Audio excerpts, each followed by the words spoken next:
guys, ayan, kasanayan ko na pala guys na kumain ng hotcake guys. Hotcake yan sa Bisaya. So, syempre, dito naman sa Cavite guys, ang tawag yan ay pancake. So, bali, wala pala siya mantika guys. Ang binili ko ay bali 3.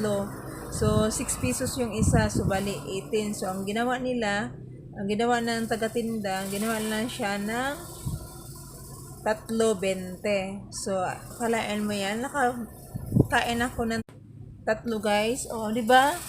So, solid na yan guys at malambot din naman na.